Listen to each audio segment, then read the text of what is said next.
Yang berikutnya, kita menghindari percakapan yang tidak berguna. Efesus 4 ayat 29. Janganlah ada perkataan kotor keluar dari mulutmu. Pakailah perkataan yang baik untuk membangun di mana perlu, supaya mereka yang mendengarnya beroleh kasih karunia. Jadi orang dengar saudara beroleh kasih karunia. Orang dengar saudara, dia dibangunkan. Amsal 26 ayat 4. Jangan menjawab orang bebal menurut kebodohannya, supaya jangan engkau sendiri menjadi sama dengan dia. Jadi kalau ada orang lain masih sibuk dengan percakapan yang tidak berguna, tidak perlu diladeni. Amin, saudaraku. Titus 3 ayat 9. Tetapi hindarilah persoalan yang dicari-cari dan yang bodoh. Persoalan silsilah, percekcokan, dan pertengkaran mengenai hukum Taurat. Semua itu tidak berguna dan sia-sia belaka. Ada beberapa hal nanti di sorga baru kita tahu jawabannya. Dan jangan habiskan waktu kita untuk membahas persoalan-persoalan yang tidak perlu. Tapi paling tidak yang paling mendasar, jangan kita melakukan pembicaraan mengenai dosa-dosa orang lain.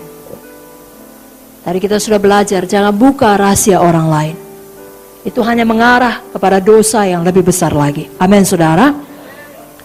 Yang berikutnya, penguasaan lidah. Jangan gunakan bibir kita untuk menipu. Mazmur 17 ayat 1-3. Doa Daud.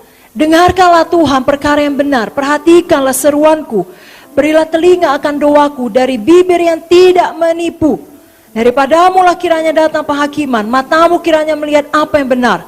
Bila engkau menguji hatiku, memeriksanya pada waktu malam dan menyelidiki aku, maka engkau tidak akan menemui suatu kejahatan. Mulutku tidak terlanjur. Kenapa? Karena hatinya pun benar.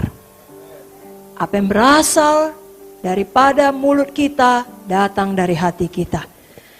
Mazmur 120 ayat 2. Ya Tuhan, lepaskanlah aku daripada bibir dusta, daripada lidah penipu.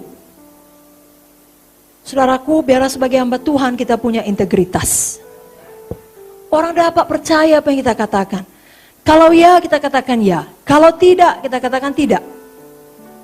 Orang tidak curiga bahwasanya kita punya maksud yang tersembunyi. Kita tidak berbohong, kita tidak memiliki rencana yang jahat. Tapi hati kita murni. Dan memang itu dibutuhkan kalau kita mau melihat hari-hari yang baik dan umur yang panjang. Ya, saya bacakan Mazmur 34. Mazmur 34 ayat 13-14. Siapakah orang yang menyukai hidup, yang mengingini umur panjang untuk menikmati yang baik? Jagalah lidahmu terhadap yang jahat dan bibirmu terhadap ucapan-ucapan yang menipu. Amin, saudara. Kalau kita sudah salah, kita akui saja. Itu akan membebaskan kita. Amsal berkata, barang siapa yang mengakui pelanggarannya akan kemudian lebih disayangi.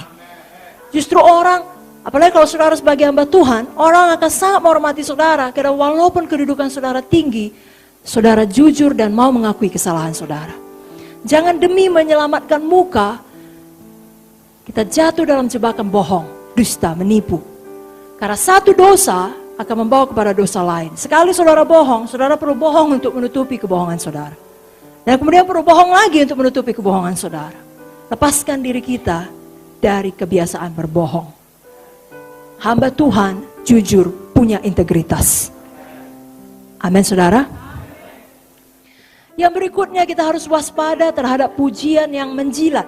Ini adalah pujian palsu. Pujian palsu ini berasal dari para setan.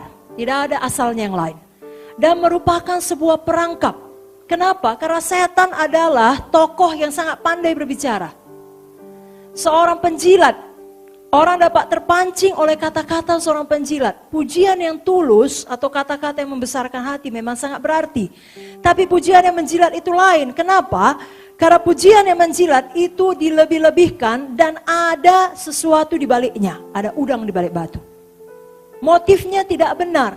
Seorang penjilat, dia tidak tulus. Dia mau setelah dia menjilat, memuji. Ada sesuatu diberikan kepada dia sebagai imbalannya. Dia menginginkan sesuatu sebagai ganti daripada kata-kata pujiannya. Saudara ingat Esther. Dia membutuhkan sesuatu, bahkan bukan untuk dirinya, untuk menyelamatkan umat Tuhan. Dia berdoa, dia berpuasa. Itulah yang harus kita teladani.